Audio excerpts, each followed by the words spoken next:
Bismillahirrahmanirrahim. Assalamualaikum warahmatullahi wabarakatuh. Bertemu lagi dengan Umi Nini Gawa dalam Sirah Nabawiyah, bacaan Rasulullah SAW, bagian yang ke-9 pada hari ini bersama Maira TV channel YouTube.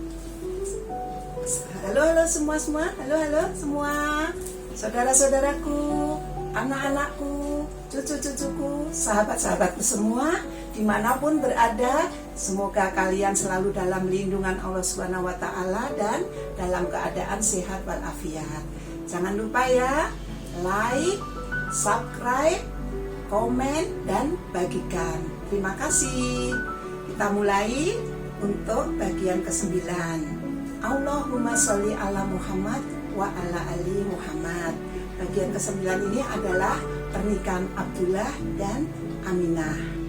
Allah sudah menentukan jodoh Abdullah adalah Aminah binti Wahab.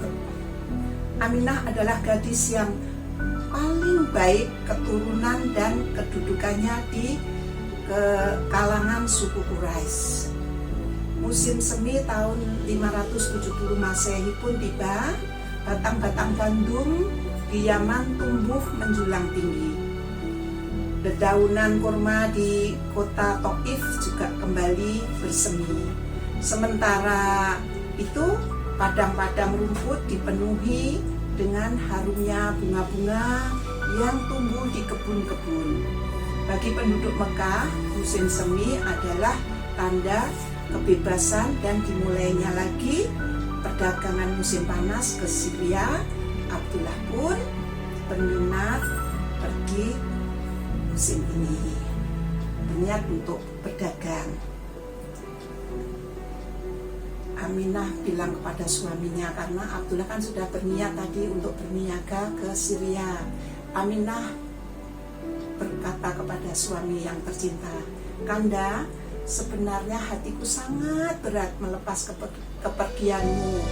Entah mengapa, hatiku diliputi kekhawatiran dan kegelisahan.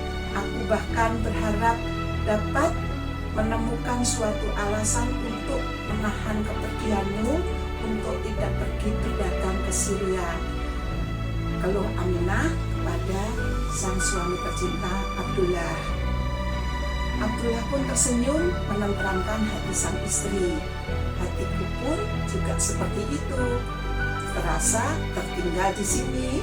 Dindaku sayang, aku tahu begitu besar rasa sayangmu kepadaku, sehingga engkau berharap dapat terus berada di sisiku. Bukan cuma itu, damai rasa berada di sampingmu, Kanda, apabila Kanda selalu ada di sampingku. Abdullah mengangguk, "Tetapi Dinda, kini di dalam perutmu ada bayi, dan kau tahu aku adalah pemuda berasal dari tidak berada.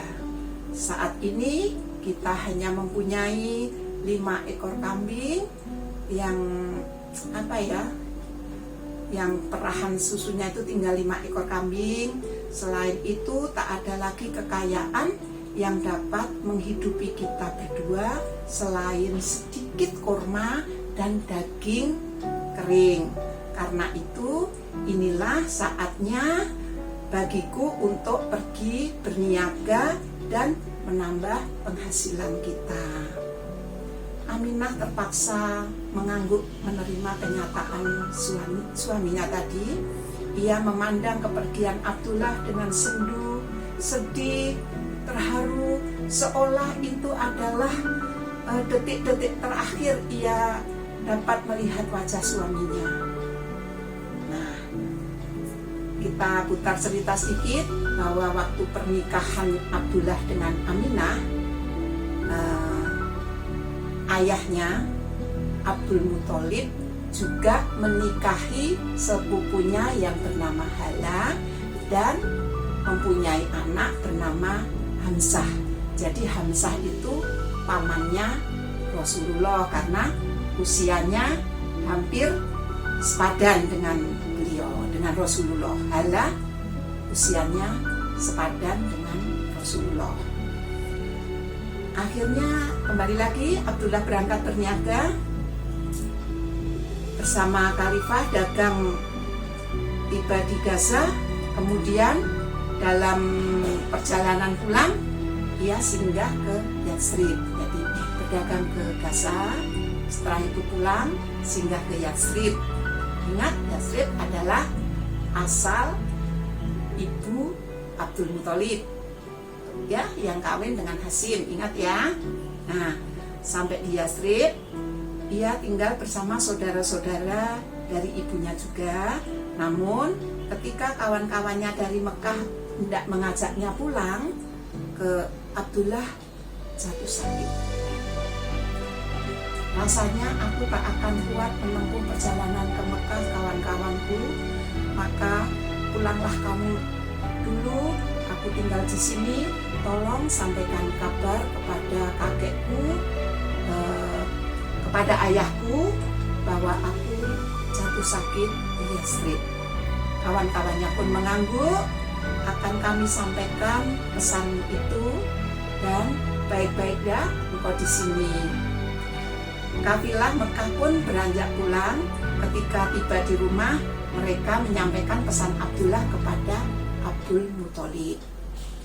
Abdul Muthalib langsung menyuruh putranya yang pertama yang bernama Harits. Nah, Harits panggil Abdul Muthalib kepada putra sulungnya itu, pergilah engkau ke Yatsrib, lihatlah adikmu Abdullah sedang sakit di sana. Dan apabila dia sudah sembuh, bawalah dia pulang ke Mekah. Jadi Abdul Muthalib menyuruh putra sulungnya Haris untuk menjemput adiknya Abdullah yang sedang sakit di Yatsrib. Haris pun segera berangkat. Ketika tiba di rumah paman-pamannya yang di Yatsrib, yang ditemuinya adalah wajah-wajah duka. Abdullah telah meninggal, kata mereka kepada Harits. Mari kami antar ke pusaranya. Harits pun sedih, terkejut, dan merasa kehilangan sekali karena ternyata Abdullah meninggal di Yatsrib dan dimakamkan di Yatsrib pula. Haris pun menyampaikan berita sedih itu ke Mekah. Melelehlah air mata pipi Abdul Muthalib. Namun kesedihan yang paling berat dirasakan oleh Aminah. Apalagi di saat itu ia tengah menanti kelahiran bayinya. Jadi istri Aminah tadi sudah merasa suaminya akan berniaga, dia tidak rela. Ternyata betul ditinggal oleh suami tercintanya selama-lamanya.